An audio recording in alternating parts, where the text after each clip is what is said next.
Le dozoya, c'est cette adopter, marier cette spiritualité du dozo qui est traduit par les Français, par les Blancs comme étant un chasseur.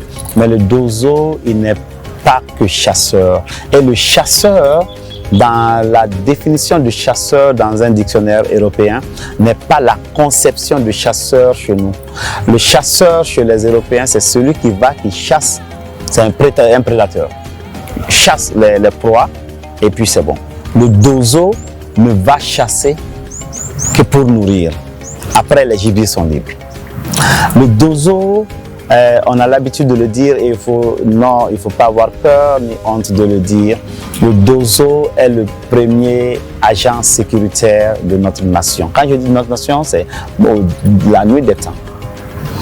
Le dozo a été la personne qui a assis beaucoup de villes ou beaucoup de villages. C'est chaque fois un chasseur qui trouve un espace qui s'installe et après il y a l'expansion de cet espace-là qui devient soit un village et après soit une ville, soit un pays. Le dozo, c'est le médecin. Après avoir été chasseur, agent de sécurité, c'est le médecin.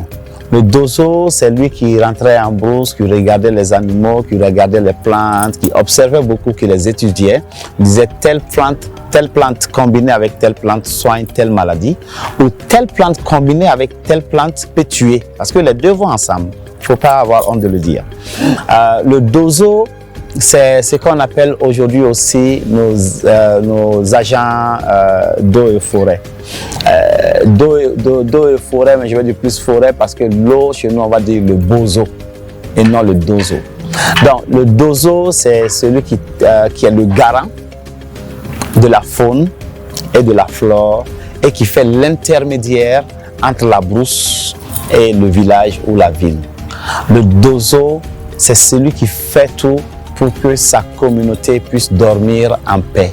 Le dozo, c'est celui qui s'assure que sa communauté ait de quoi mettre dans la bouche. Le dozo, c'est celui qui s'assure à ce qu'il n'y ait pas de guerre dans la communauté. Le dozo, c'est celui qui fait de telle sorte que la paix règne.